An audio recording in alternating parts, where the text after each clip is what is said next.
people, but Mark is so wonderful about saying yes. I asked him last summer. He said it was doable. We spoke several times during the winter, and he is here tonight.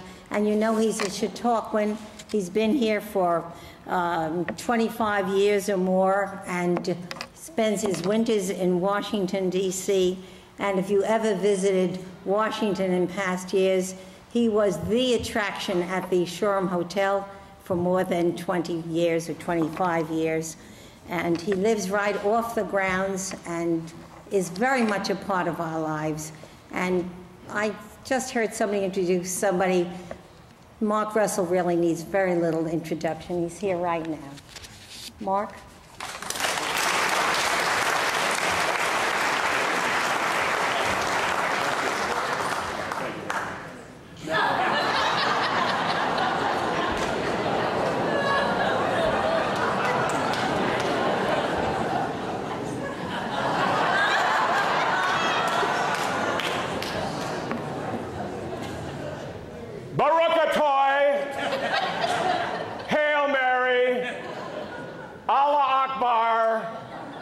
Anybody else? Whenever I have spoken in a church in the past, which has been never,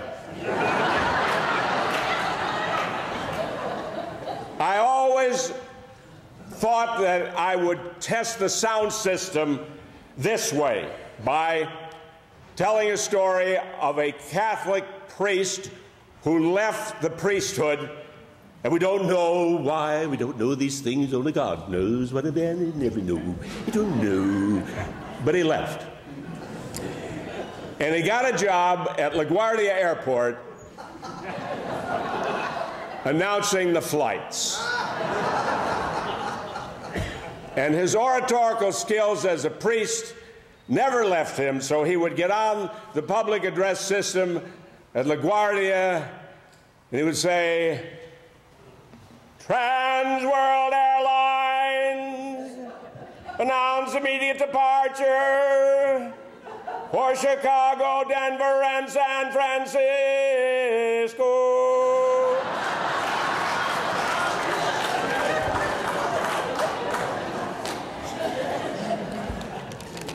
My people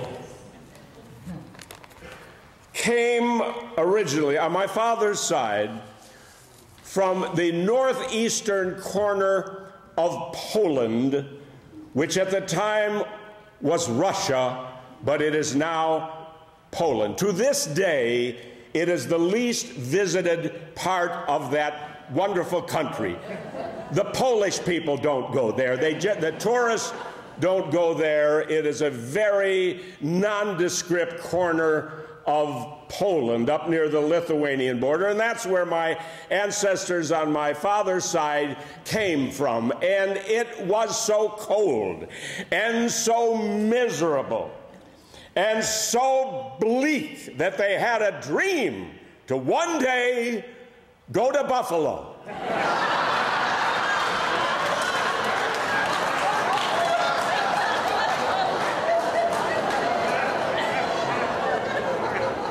Now, at the end of World War I, with the Treaty of Versailles, it was no longer Russia, but Poland, see? And one day a young man runs into the house, Papa, Papa, good news. We're no longer in Russia, now we're in Poland. And the old man said, thank God those winters were killing me.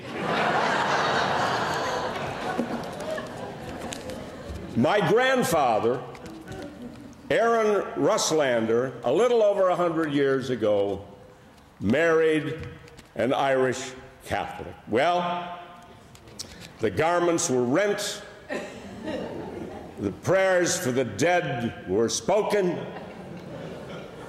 and the division of the family continued until 1979, when I first performed here at Chautauqua, and the whole family came, and we had a wonderful family reunion, the Catholics and the Jews, and so now we all get along fine.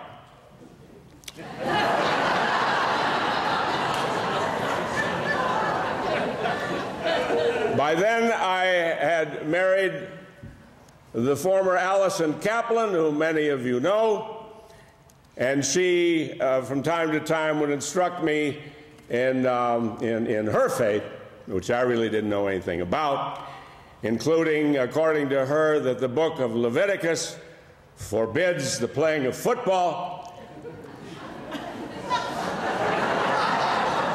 That's right, it involves the touching of the skin of a pig.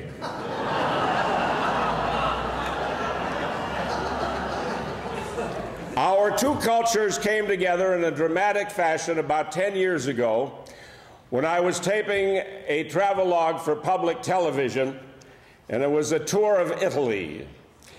And it involved, our producer set this up, Lea DeCenzo from Buffalo, and she is very aggressive. She's with WKBW now, Channel 7. She's a great lady.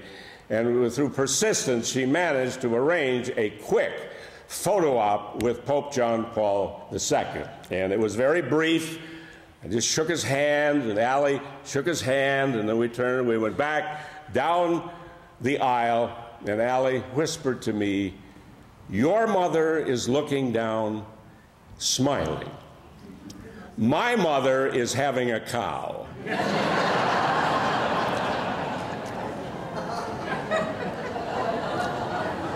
I was born in Buffalo, and I still have a speech pattern of Buffalo, and many of you hear it here all of the time. It is the flat Midwestern vowels, excuse me, the flat Midwestern vowels, and it is a speech pattern common to the Great Lakes. All of the cities of the Great Lakes, we have that sort of an accent, if you will. Cleveland, Erie, Chicago, and other cities along the Great Lakes, including the city of Waukegan, Illinois, the birthplace of Jack Benny, who was a great influence on me. I love Jack Benny. He was on the radio on Sunday night, and occasionally people ask me, they say, do you know that you talk like Jack Benny? And I say, well, no. And yeah, I can't help it. I just can't help it. And not many people know somebody else who talked like Jack Benny was Paul Revere's wife. Now, Paul Revere, we all learned as school children at the beginning of the Revolutionary War. He woke up in the middle of the night and he nudged his wife, who talked like Jack Benny. He nudged his wife, and she said, "What do you want?" And he said, "I gotta wake the people." And she said, "Why, Paul? Why?" And he said, "Because I'm the Minuteman." She said, "I know that, Paul." All right.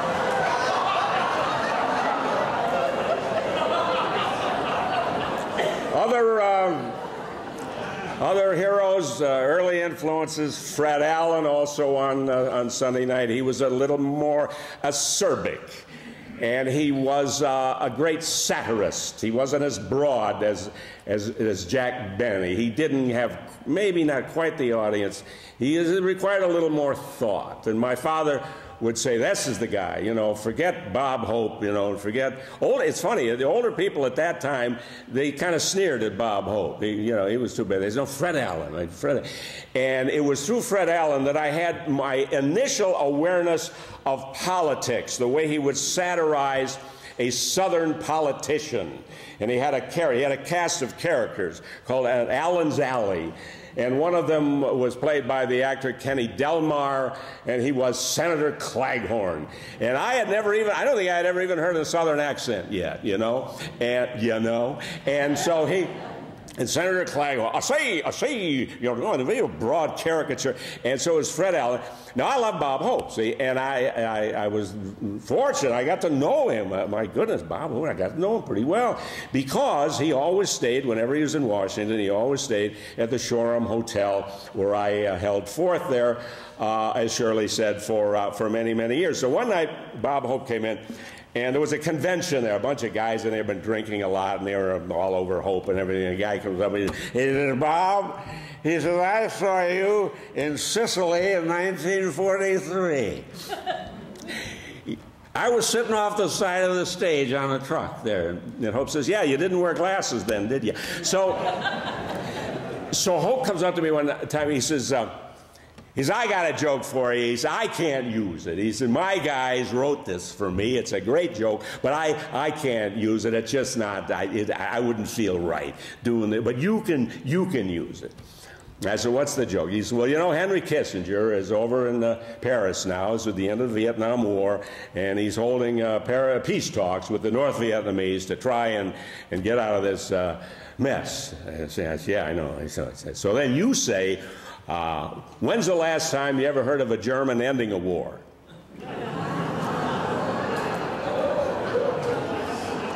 Now we know why Hope didn't use the joke, obviously. So that's a good example. That's satirical. Too satirical for Hope. He liked it personally. He loved it, but he knew his audience. He knew his image. He knew his craft, and he chose not to use the joke. I used the joke for a couple of years, and I gave him full credit for a while. Now I met a man under very unusual circumstances. He was from Buffalo. And I was doing a show out in Bakersfield, California. Bakersfield has an event once a year. It's like a one-day Chautauqua. They have speakers all day long. Everybody does a half hour. It's a huge tent, thousands of people in this tent. It's very well run.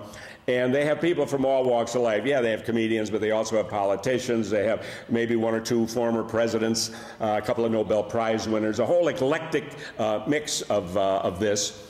And I was standing behind the tent, and I'm waiting to go on. I was standing there with P.J. O'Rourke, and some of you know, great humorist. And we're talking to a man, and the man starts to tell us a joke, see?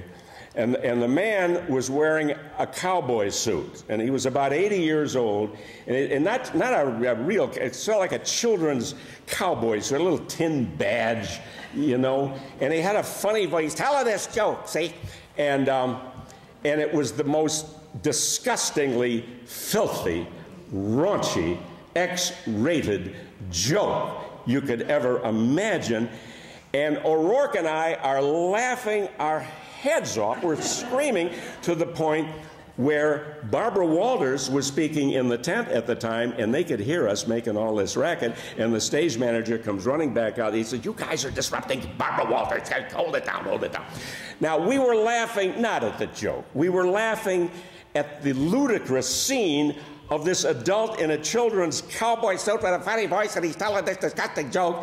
And the man telling the joke was Buffalo Bob Smith of Howdy Doody fame. Now, my father worked for Mobil, what we know now as Mobil Gas. It was Ciccone Vacuum, Standard Oil Company of New York. When I was born, he was pumping gas at that gas station on Delaware and Delavan in Buffalo, which is still a Mobil gas station there.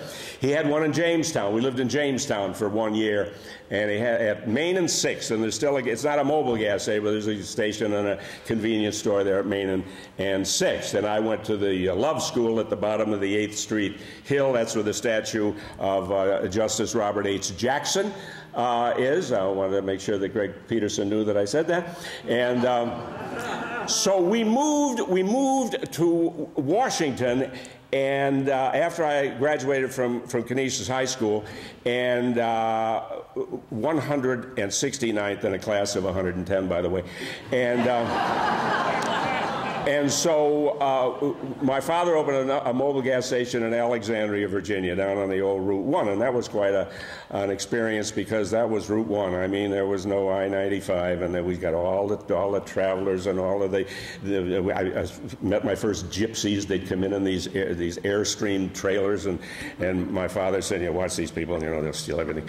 And you know, unfortunately, it's true. And so he couldn't afford to hire anybody. He had to rely on his two inept, arty kids, my brother and me, to work in the gas station. And we knew nothing about it. We absolutely nothing. We put gas in a car, and more gas wound up on our shoes than in the tank of the car. So one day, a lady came in, and I see her talking to my brother. My brother's 2.5 years younger than I am. And she's got this clicking noise under the hood. It's going click, click, click, click, click, click, like that. And I'm thinking, he has no idea what's wrong with that car. And she's asking him what to do, and the hood is up, and he's just standing there. And he's looking, click, click, click, click, click, click, click, click. And she's just standing there tapping her foot, and he's going click, click, click, click. He calls me over. Oh, boy. So I go over, and my brother and I, to this day, we finish each other's sentences. We have a tremendous camaraderie. We really get along more than most brothers do, I guess. And so we're standing there, and the lady, you know, she's looking at us, and we're looking under the hood and going click, click, click, click, click, click, click, click, click. And in unison, my brother and I started going click, click, click, click, chicks and ducks and geese better scurry. The lady wasted no time driving to the gas station across the street with the hood still up, as I recall.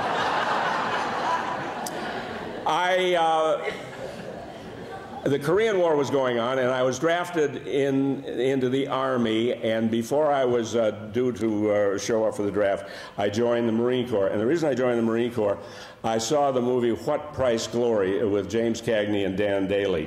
And it was playing at a downtown theater in Washington, and they had a recruiting desk set up in the lobby. And in this movie, there had been another What Price Glory, I think in the 30s, with Victor McLaughlin, but this was with Jimmy Cagney and Dan Daly, and World War I, Marines in World War I, and all they did in this movie was drink wine and chase French girls, and I thought, that's for me, so I enlisted back in the lobby. Now, I saw no combat at all, other than one unfortunate night in Tijuana involving the shore patrol. But what I did do is I spent a year in Japan, and a country I still love. I love Japan. Everything Japanese food, everything. And I was a year in Hawaii. And what I did in Hawaii, I was a naval gunfire radio operator, and we would call in the destroyers or out in the harbor, and we shelled a target island in Hawaii called Kualawi. It is nothing but a great big rock about a mile long, and to this day they still use it. They have trees and trucks, and there's not a living thing on that island, and we use it to bomb the island. That's what I did, bombed an empty rock for about a year in Hawaii, and I recently had a reunion with some of my Marine buddies, and we were proud of ourselves that to this day not one communist lives on Kualawi Island. So I got out and I started playing the piano around Washington, and these were not fancy places. They were subterranean, padded sewers. I love to say, I started at the bottom and managed to work my way down. So I got a job at a hotel bar on Capitol Hill, the old Carroll Arms Hotel. I was there for a year, and I met these congressmen, and it was the same. There are 535 members of Congress. I kept seeing the same 15 every night, guys hanging over the piano at midnight. And that gave me the cynical view of politicians that I still have. It's not my fault. It's not fair to the others, but I would see these same guys, you know. And I thought, wow, what is with this? This is our government here, and they're you know, singing Melancholy Baby and everything like that.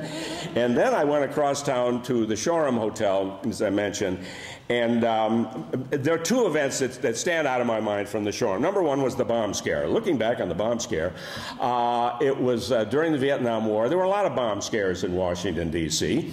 And one night, I was in the middle of a show, and in the middle of a routine, and the waiter comes right up to the piano. A waiter interrupts me. He says, "You want it on the phone." I said, "What are you doing? You're interrupting the show. What do you mean I want it on the phone?" He said, "No, you want it on the phone." And I'm thinking, what kind of tragedy is this that they would call me away from the piano in the middle of a show? So I go over to where the phone is, and the phone's on the hook. Phone's hung up. But there's a policeman standing there, and he says, listen, he says, I want to apologize. This is the only way we could get you over here to tell you we've had a bomb scare, and we got to clear the room immediately. I'm awful sorry, but that's I couldn't figure out any other way to get you over here. I said, okay. So I go back to the piano, I put the microphone on, I said, guess what, folks? There's been a bomb scare, and we got to clear the room. They all start laughing. I said, no, really? Oh, there's a policeman over there. And he said, all right, clear the room. So we finished the show out in the lobby. And as it turned out, the only bomb that night was the show itself. Now, the other story was, do you remember, how do you remember Martha Mitchell? Do you remember Martha Mitchell? And she was married to John Mitchell. And at first, all the Democrats hated her. She had a chip on her shoulder from day one. She was one of those people, many people, they are assigned to Washington, and they don't like the place, and they don't keep a secret about it. They hate Washington and the Beltway and the Potomac fever, and they hate it all. See, and she was like that until it began to occur to her that her own people, the Nixon administration, were not being very nice to her husband, John Mitchell, the Attorney General. She unfortunately had a drinking problem, and she would shoot off her mouth, and she would call Washington Post reporters in the middle of the night, and all of a sudden Democrats started loving this woman, see? And she loved the attention she was getting, so one night she comes into the showroom, she's sitting right down in the front, there are two younger men with her. And there were a lot of tourists that night, and they were thrilled because there's Martha Mitchell, you know, they get a little added thing there. And I had a lot of fun with her, and I'm kidding her, joking, she's laughing, and she's heckling me, and it was terrific, one of those magic moments. I finished the show, she follows me out to the little pantry where we waited like a green room, and she says, where can I hide? Those two men are trying to kill me. I said, what do you mean? She said, well, they've been assigned to me. They're my keepers and their handlers, and they're trying to kill me. I just know it. They're trying to kill me. Well, poor Martha, you know, she was a little, you know, she was disturbed, and so I said, all right, sit down here. And I stood by the door. Now, the two guys come. And they come along, Martha, come with us, come with us. And I says, you shall, I'm like George Wallace at the doorway of the University of Alabama. You shall not pass. This is for employees only. You shall not pass. You understand? And it's dicey. And so the piano player snuck her out the back door and took her home. Now, I think the most embarrassing moment on public television was about the time that many Republicans were trying to do away with PBS. Does nothing ever change? And among them were Bob Dole and Newt Gingrich, and particularly Newt Gingrich. No more PBS, cut off their funding, let them hang. And Big Bird's a communist, you know, and all that. And so in the middle of a show, while that was all going on, at WNED in Buffalo, and we were on literally live. Do you know what that means? That means that all of the clinkers on the piano and all of the groping for the next lyrics and all of the stumbling around was seen in the homes. The late night shows are not live. They are taped at 5 o'clock in the afternoon. And if somebody really swears a little too much, they'll blip that out. In fact, years ago on the old Dick Cavett show, one of the guests literally died. He expired on the set, and that was never seen by the public.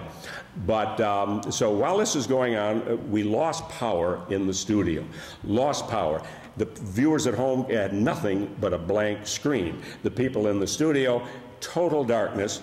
Fortunately, the sound worked fine, the audio, and so the power is out for about 30 seconds, which is an eternity, and I don't know what to do. And then it struck me, I said, aha, Newt Gingrich finally got his wish. So that was a nice, saving grace right there. The whole question about which president has been the best for you. I get that all out of which president has given you the most material. Which president is the funniest president? Now, there are two meanings of that. Are you asking which president does so many stupid things that it's funny and you can't resist? In that category, none of them ever let me down. Let's put it that way. Never. I mean, the Republicans, the Republicans always tell me that the Democrats have no sense of humor, and the Democrats are always telling me that the Republicans have no sense of humor. Both sides are wrong. For the life of me, I cannot figure out which one has the better sense of humor. I don't know. Who would you rather listen to speak? A Republican Senator Alan Simpson, or any Democrat you can think of as far as that goes. So I don't know. I can tell you, and I believe that from the 1930s on, from 1932 on, the only presidents, in my opinion, who had a natural sense of humor, who had the ability to be humorous without jokes written out on a 3x5 card by a committee of joke writers, the only ones, as far as I can see, have been Franklin Delano Roosevelt, John F. Kennedy, Ronald Reagan, and Bill Clinton. Jimmy Carter, did he have his moments? He had a moment that I remember. And he was speaking to the NAACP one year, and the black community was not thrilled with Jimmy Carter.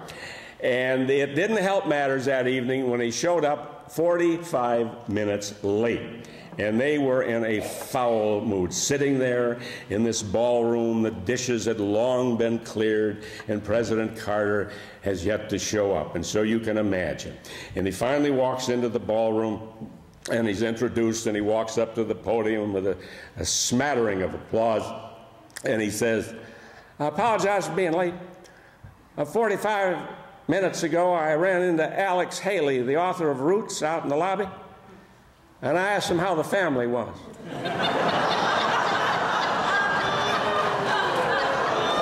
Not bad, eh?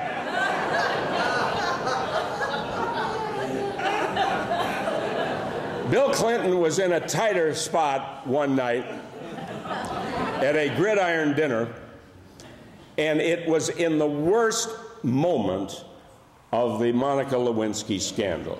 I mean, all hell was breaking loose.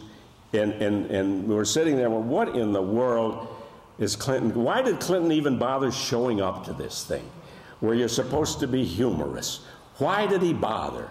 Presidents don't always come to this thing, and this is his worst moment. He's about to be thrown out on his ear. And the special prosecutor is pounding, pounding, pounding, and the media is pounding, and Clinton is introduced. And he walks up to the microphone, and he looks out over the crowd, and he says, "Well, how was your week?"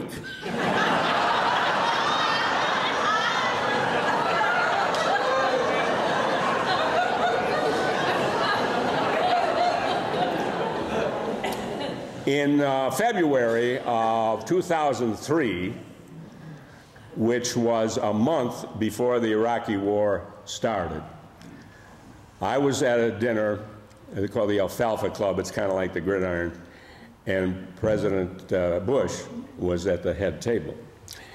And they do let you go up and talk to him, you know, you're in there, you got through security and you were invited and all that. And so, somebody said to me, "Why don't you go up and talk to the president?" I have no idea what to say to the president. I mean, I don't want to just waste it and say, "Hello, Mr. President. Got any jokes for me?" You know, I just don't.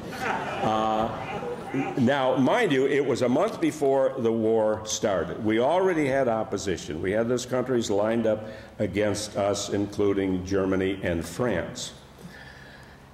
And Bush publicly was wringing his hands, and we don't know yet. We have to wait. We're sizing up the situation. We don't know if we're going to go in there yet. We don't know. 1 month before. So I walked up to him, and I had met him years ago, and I just made this up. I said, "Mr. President," I said, "I'm sitting out there between the German ambassador and the French ambassador," and I said, "I think I've got everything worked out fine for you." And he said to me, "We're going in anyway."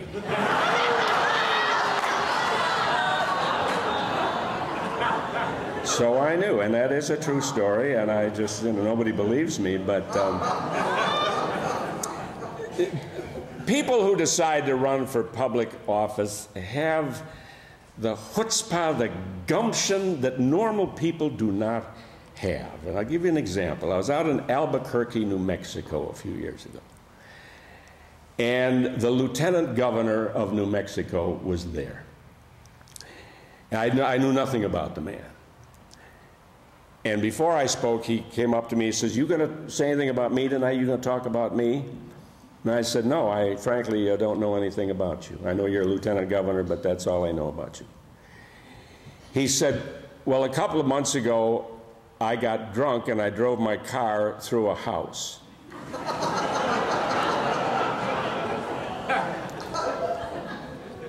He said, "Nobody was hurt, but I did. I drove it right through the front of this house."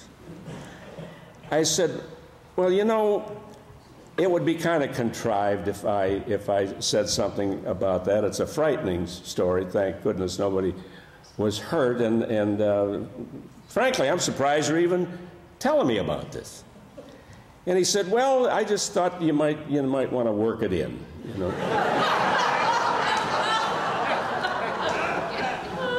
So that was that. 2 years later, I'm back in New Mexico, and I run into him. I said, "How you doing?" He said, "I'm not lieutenant governor anymore." I said, "Well, judging by what you told me a couple of years ago, I'm not surprised." I said, "What are you doing now?" He says, "I'm running for Congress."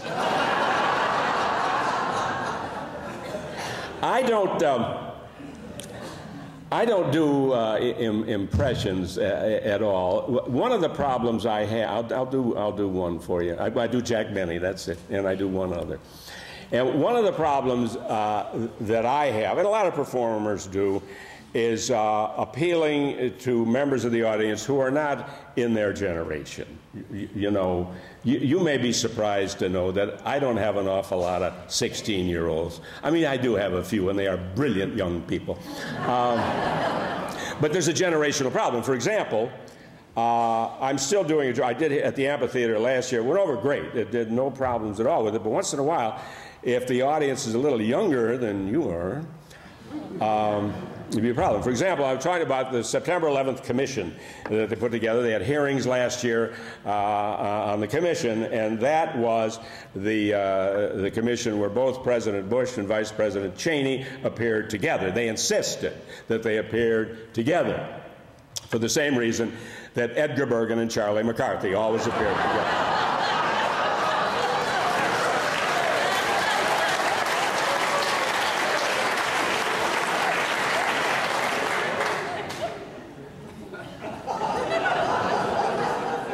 Sometimes it doesn't get that big a response. So in that event, I'll pick out a young person in the audience. I'll keep these generational references down to a minimum. Edgar Bergen was a famous ventriloquist. Charlie McCarthy, the infamous senator from Wisconsin who began the McCarthy movement, which any college student will tell you. Well, Joseph McCarthy began his career, which did destroy lives, and it was a tremendous black period in our history, and it began with a Lincoln birthday speech in Wheeling, West Virginia in 1950. And he had a list of people that he believed said that were communists working in the State Department, and it was totally false.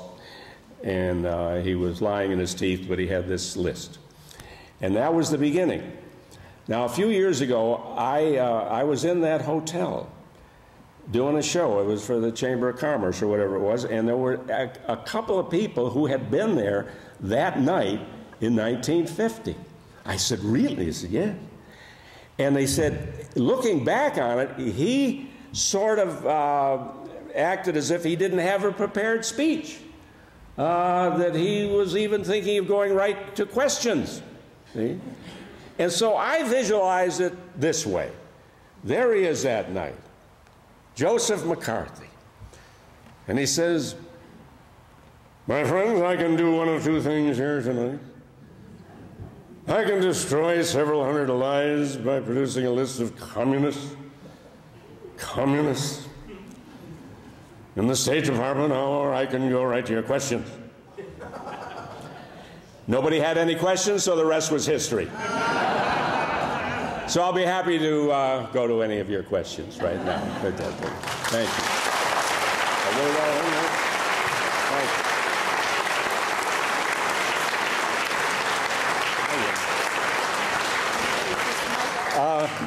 Oh, I see. Oh, all right. Okay.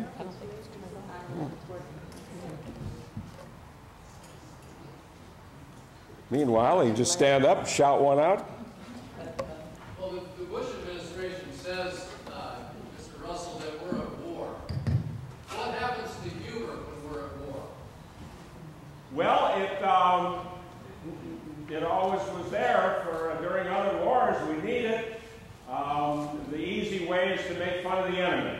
That's what they did in World War II. Hitler, that was easy. And we didn't have it. Vietnam, nobody could really zero in on Ho Chi Minh. They couldn't do it. With the Ayatollah Khomeini in Iran with the hostages, then it became easier again. What I do, I spin off of statements, you know. And so where they say, we're gonna liberate the people, see? And then they'll say, well, if we pull out of Iraq, Iraq will be overrun with Iraqis. And they say, we're gonna liberate the people. And so far, we've liberated them from Saddam and electricity. Now, so the president said it best. A few weeks ago, he was talking about Iraq, and he said, nobody said it was going to be easy. And nobody was right. Now, so liberation, World War II was liberation. Some of you remember, all of you remember World War II. And I mean, our troops went into Paris, France, and they were welcomed with open arms. If this was liberation in Iraq, we would have war brides by now. Right? Mom, Dad, I'd like you to meet Fatima. Fatima said, hi.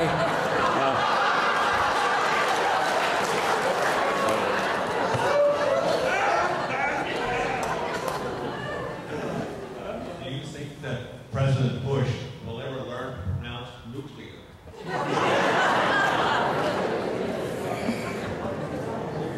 It's his second term. He can talk any damn way he wants to. That's the thing. That's the second term a syndrome. You know, if I would talk about Karl Rove for a minute. See, Karl Rove, from the beginning, he always gave me the impression of being someone where it would be a real challenge to get him to laugh without giving up and showing him pictures of starving people. Karl Rove is running the country. Karl Rove and Dick Cheney are co-presidents. George W. Bush is our buddy, our national locker room towel snapper. Now,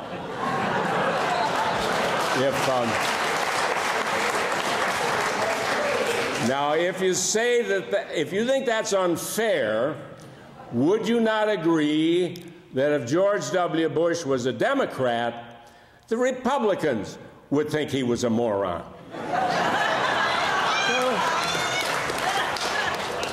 It all evens out. By the way, so Karl Rove, with his current situation now, with the leaking, and he said, well, I didn't say that Valerie Plame, I didn't her name, the wife of Joe Wilson, who went over to Africa to check out the theory that Saddam had purchased enriched uranium from an African country. I believe he said it was Brazil. And so Rove said, I didn't identify her by name. I only said she was a CIA agent, which raises the question, well, how many wives does Joe Wilson have? So whoever thought the issue would be polygamy? Yes. Have you ever had a politician that called you, wrote to you, and said they didn't like what you said? Who wrote to me? No.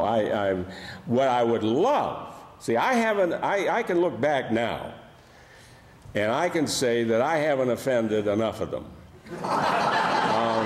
I mean it, because I listen to old recordings, old tapes, old 78s that I've, 78s? 33. Actually, I've made some, these old Edison cylinders. But anyway, I listen to stuff that I did in the 60s and the 70s, and I cringe. I cringe because I could feel, I could hear myself pulling punches. Why? Because I still had mortgages to pay. I still had tuitions to pay. Later on, alimony to pay. You know, and I was always thinking about, what if I get fired? You know, what if I do? Now, hey, I don't care. But no, you'd love somebody to really get offended. This whole idea of offending, nobody gets offended. The whole idea of being offended or offending a politician, I think, is a dead issue. We will never again see, and we haven't had many in history, a libel case involving humor. There haven't been many to begin with, but we've seen the end of them. That whole idea of offending somebody with humor to the point where they're going to publicly be offended and complain or write a letter, that's all over with. Where are you going to start? The most offensive person doing political humor today is Jon Stewart. He has millions of fans, and I'm one of them. And he's probably the most offensive. Where are you going to start with? Howard Stern? Where are you going to start? So that whole idea of offending, no, the whole idea is, you know, you got to cross the line. That's the way this society is today. Jeremy Falwell sued Larry Flint. Yes, he did. And you know, Jerry Falwell sued Larry Flint. Now, you know who won? I do. Larry Flint won. And this is a raunchy case. We're in a holy place. But Larry Flint, in his magazine, in Hustler magazine, was doing a parody of a whiskey commercial. When was the first time you had Johnny Walker Black or all that? And this was, when's the first time you had sex? And then he carried that further, and he depicted Jerry Falwell's mother having sex in an outhouse with a goat. Oh, I suppose some would say that was offensive, but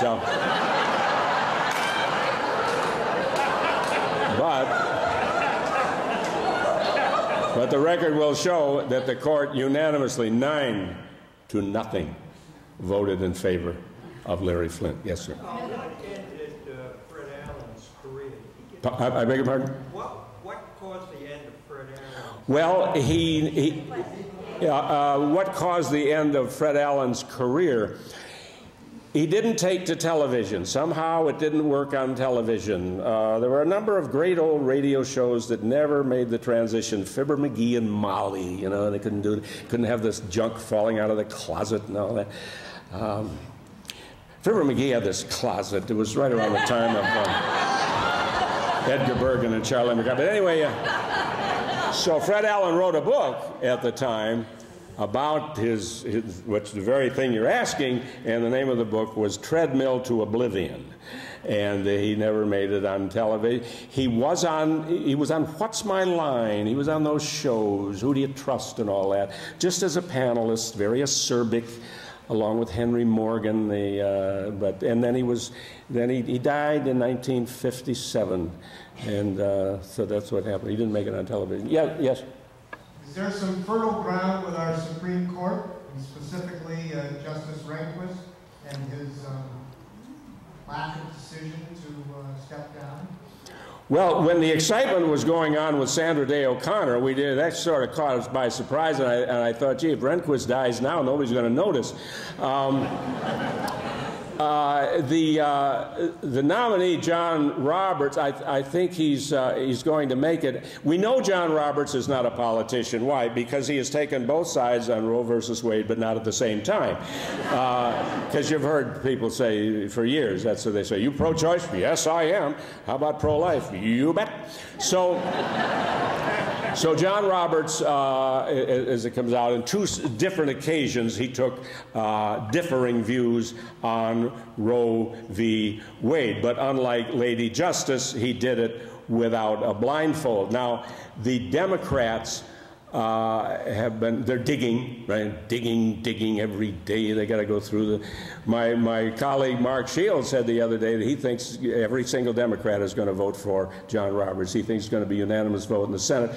I don't know about that, but he's going to make it by a wide margin. But still, Democrats have to look busy. They have to go through the motions, and they're digging. They're looking for marijuana use, but they'll settle for an untaxed nanny, I guess. And so the Democrats have been told, you can't ask any questions. Actually, the Democrats, when it gets up for confirmation, they can't ask any question about any issues at all. There are some questions they can ask Roberts. Paper or plastic, regular decaf, boxer or briefs. That's it. That's the only one. Yes, ma'am. When did you realize that you had when did you realize you had the gift of comedy and decided to take on the path that you did? In other words, how did you get to where you were? It starts at age 9. When do you realize you have a gift of comedy? And it's a gift. You can't really take credit if you think of something great. I don't want to get too theological here, but sometimes it comes when you're doing the least amount of struggling and sweating over the blank piece of paper. By the way, the greatest quote of Fred Allen was, the network censorship was ridiculous the way compared to today. And those censors, they had to run it past the sponsors. There was a great movie called The Hucksters, and Sidney Greenstreet plays the president of a tobacco company, and he had to rule on the jokes. He had to, Sidney Greenstreet. Sidney Greenstreet was an old actor. I'm sorry, that's the last one of those. So the censors, the network censors, take this out, take this out, take this out, and Fred Allen says, where were you guys when the pages were empty? But but it always got, at 9 years old, there's something about the magic age of 9, not 8, not 10, but 9. Figures of authority, the nuns, behind the nun's back. See, kids giggling, down the nun's back, and I'm still doing that behind their back most of the time. Can you comment on tools like Steve Allen and Tom Lehrer? Well, I knew Steve Allen, and I did his show when it was a syndicated show, and it was the only show. I never did an awful lot of these shows. I did many of them once, but I did Steve Allen's show, and it was the only show I ever did where they didn't want to hear the material ahead of time. He was that kind of a guy, if you were going to be on, if he asked you to be on, just go ahead and do it. And it is terrible. When he died, I was traveling, and nobody had heard of him. Nobody, the Phoenix, he started in broadcasting in Phoenix, and the Phoenix newspaper, the Phoenix Republic, they just had just perfunctory obituary about Steve Allen. They didn't know who he was. And the last time I saw him, it was I don't know if they still have the comedy awards. It's like an Oscar or Emmy for comedy. And I was out there, and it kept getting raunchier and raunchier every year. It's so raunchy that it ultimately wound up on Fox. And Steve Allen that night was going around from table to table. He really was a crusader to clean up the language. He would take out full-page ads in major newspapers, paying for it himself, to clean up television, to clean up the language and the whole level of taste and everything. And that night, he was going around from table. There were every 3 or 4 tables, they have some children there. And he would say, I want to apologize to this family and for these children to what we've just seen here tonight. And it was sad, when he was ridiculed by his own, Steve, come on, sit down, Steve, And so, but I admired him greatly. Tom Lehrer, well, with the piano and everything, he was a very early influence. His stuff was so musically perfect that I could only do the simpler ones, the Boy Scouts marching song, Masochism Tango, and all of those. And his great quote was that satire died the day that Henry Kissinger was given the Nobel Peace Prize. Yes? Do you ever, in your routine, do you ever use the pet names that Bush uses for his staff around him? Never use the pet names that Bush uses for, no. It's just too precious for words. It's just too cute. Just too cute. And yeah, now media members, they take great pride. And if the president gives you a nickname, you can ask your boss at the network for a raise. But no, I don't follow that. Yes, ma'am. You know the one he has for Karl Rove? I'm sorry? You know the one he has for Karl Rove? The one that Bush has for Karl Rove. No, what is it? Well, there was a cartoon that Trudeau put for Doonesbury recently, and I couldn't catch it. It was on TV. I couldn't catch the first word, but it was a something turd. Turd blossom. Can you say turd in a church? Yeah. No, see, that's our boy, isn't it? And did you see the picture where he extended the middle finger? Now, if you look at that, that's the finger. That's not the thumb. You can see the joint here. You cannot. If the thumb was up, anyway. That's what's saying. Oh, he's yeah. He's too easy. Too easy. Clinton got to be. You were never proud of any jokes you did about Clinton. It just never. It was too easy, and this guy is becoming too easy. We ready to start services now, or something? Yes. One more. All right. We're just seeing you on PBS this year. Have you been censored for excessive thinking? Or what was the last part? Oh, have I been censored? I don't know. I might have been. We haven't seen you on PBS. No, the last show, and it might have been the last show, was a year ago last April, and so I don't know. After 27 years, I really can't whine, but they never came up to me and said, "You're done, you're through, you stink, you're too old." None of that. They just never got back to me, and so that's it. Let me close by telling you a story about Chautauqua, I guess. And it was about a man who many, many years ago was very much down on his luck. And he was penniless, and he was homeless, and he was hungry, and he was cold, and he had to go to the bathroom. And there was a bathroom in a building, and he goes in, and it requires a quarter to get into the stall. He doesn't know what to do. He goes back outside, and he's panhandling. You can spare a quarter, and they get out of here. Oh, you bum, get out of here. Finally, somebody gives him a quarter. Oh, thank you. And he goes back inside, and he's going in to drop the quarter in, but there's somebody in there, and he comes out of the stall, and he holds the door open for him, and he goes in. And he comes out, and now he's got a quarter. So all he's got to his name is that quarter, and he goes across the street, and he buys a lottery ticket. And the lottery ticket pays $100. And he buys some more lottery tickets. In a few weeks, he's got $500. And now he's got a little place to stay, and his luck is really fantastic. He goes to the racetrack, and he wins and wins. Now he's got thousands of dollars. He starts up a little business, and the business pays off, and the years go by. And decades later, the man is a millionaire.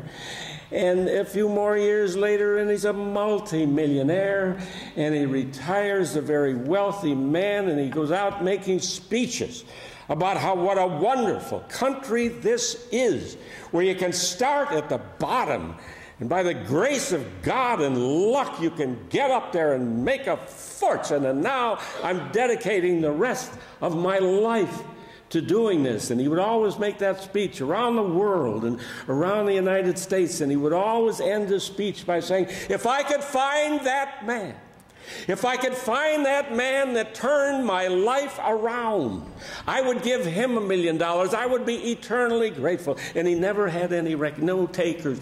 And he'd go around the world. If I could find that man who saved my life at that moment when I had nothing, if I could find that man, I will give him $1 million. Finally, he's at Chautauqua a few years ago.